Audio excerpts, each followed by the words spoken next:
Sa tuktok ng bundok na ito sa Matuguinaw, Samar, matatagpuan ang pinakamataas na talon sa buong probinsya. Kung titignan sa drone, ang tubig na bumabagsak mula rito, isang napakahabang puting guhit.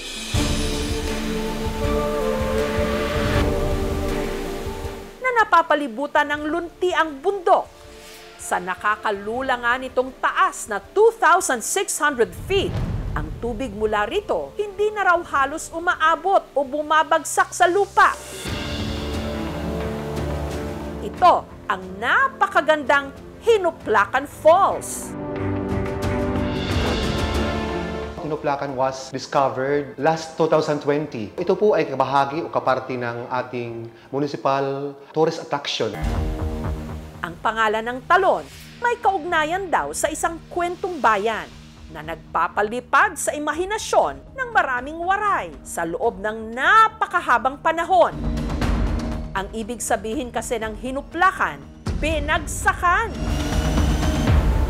Ayon kasi sa mga kwento-kwento, ilang dekada na ang nakararaan, ang tuktok ng talon, di umano, ang siyang pinaglandingan noon ng isang nag-crash na eroplano.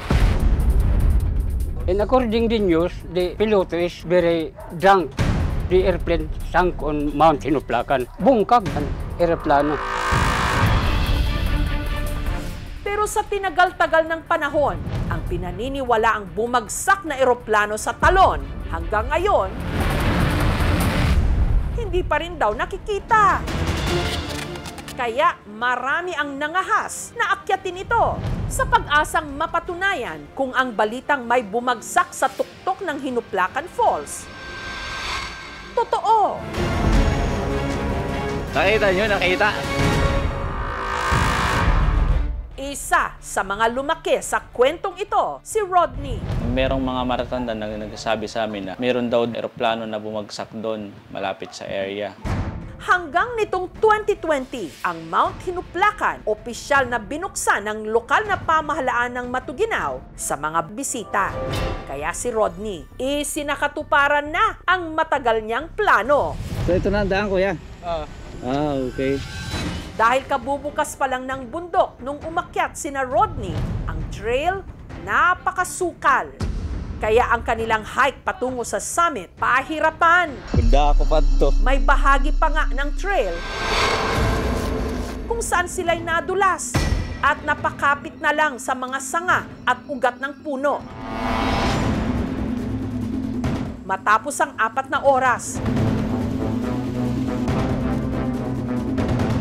sa wakas, narating ng grupo ang summit ng Mount Hinuplacan.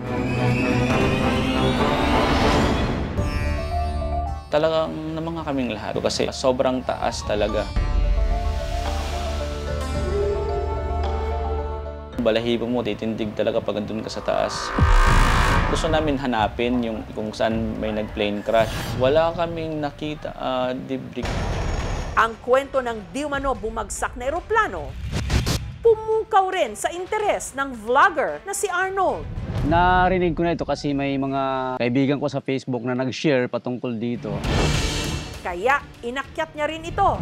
Si Arnold na kaya ang makakatunton sa di umano pinagbagsakan ng eroplano sa Hinuplacan Falls?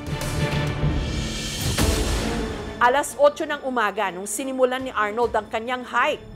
Dito na kami sa may police station at dito na kami magsisimulang mag-hike papunta ng Hinuplacan. Average na lakad is 3 to 4 hours. Nagsisimula pa lang kami pero wasak na agad ng tuhod. Ito daw yung isa sa pinakamahirap na daan. Mga siguro 300 meters na slope. Hindi pa rin siya pwede sa mga beginners na walang karanasan sa pag-akyat ng bundok.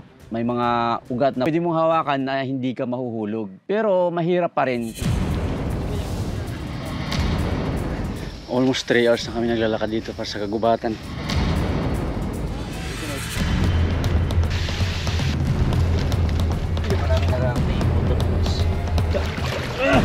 Buti na lang nakahawak. Makalipas ang halos 4 na oras, Ay, salamat, Lord. narating na rin nila ang summit ng bundok. Dito natin makikita yung waterfalls pa. At dito, Ang taas! nalula sila sa taas at ganda ng talon. Grabe!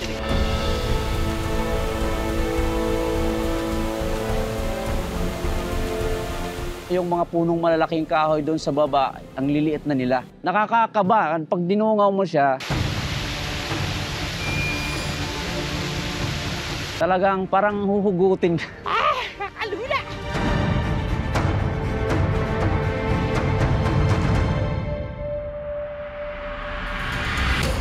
Si Arnold hindi na nagsayang pa ng oras. Agad sinuyod ang gubat para hanapin ang matagal ng laman ng mga kwento-kwento. Ang di umano bumagsak ditong eroplano. Pero may basihan nga ba ang mga kwentong may nag-crash ditong eroplano? Sa pagkakaalam ko po, na may bumagsak na eroplano po. The airplane sank on Mount Hinuplacan. At may nakilala rin ang aming team na magkukumpirma raw na totoo ang plane crash sa tuktok ng Hinuplacan Falls. Sadto nga panahon, ako ang gindesignate sa namon mayor nga chief of police ang munisipyo Matuginaw. Tagikan kami upod akan pag-rescue. Fasten your seatbelt dahil ang katotohanan tungkol sa di umano bumagsak na eroplano sa Mount Hinuplacan, bubulusok na Nakita nyo, nakita. sa aming pagbabalik. Yung una kong reaction is, wow!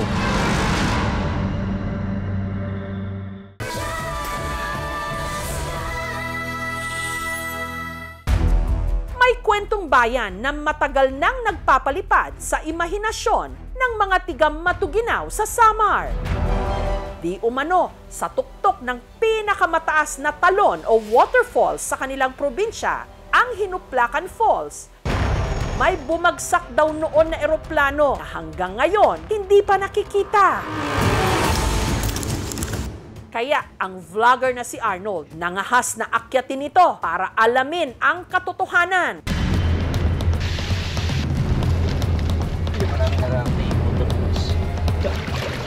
Makalipas ang ilang oras na buwis buhay nilang trek, Ay, salamat, Lord. narating na rin nila ang summit ng bundok. Dito natin makikita yung waterfalls. Grabe! Yung una kong reaction is, wow! Ang taas!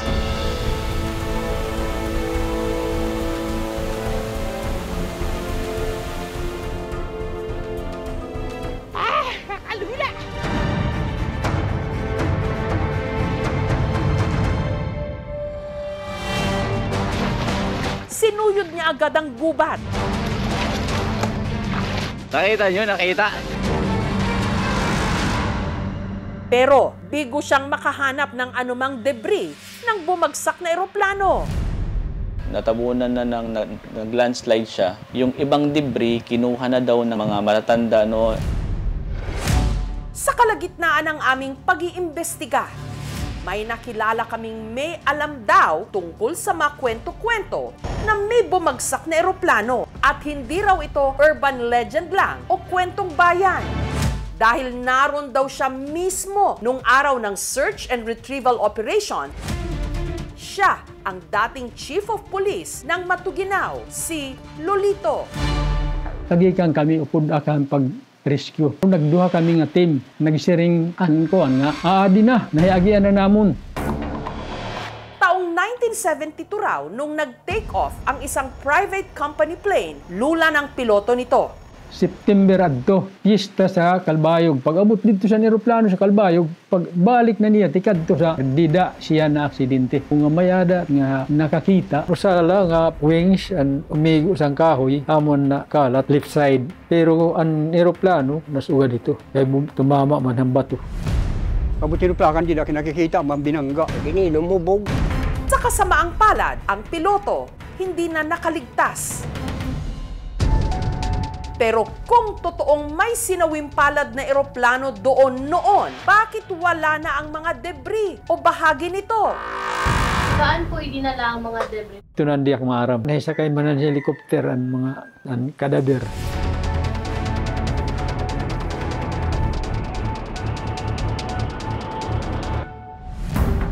Samantala, para makumpirma ang impormasyong ito, sumangguni rin ang aming team sa Civil Aviation Authority of the Philippines. Pero, for your reference, please note that Aircraft Accident Investigation and Inquiry Board's investigation records began in 1981. Samantala, ang pamunuan ng bayan ng Matuginaw may paalala sa mga gustong umakyat ng bundok. Dapat may coordination po yung mga hikers, yung mga keepers na pupunta doon. Kasi we are preserving our nature. Hindi lahat ng kwentong bayan, kwentong barbero lang. Ngayon, ating napatunayan na ang kwento tungkol sa bumagsak na eroplano sa bahaging ito ng Talon sa Samar, hindi lang nilikha para magpalipad ng imahinasyon, kundi beripikado talagang impormasyon. Thank you for watching, mga kapuso. Kung nagustuhan niyo po ang videong ito, subscribe na sa GMA Public Affairs YouTube channel. And don't forget to hit the bell button for our latest updates.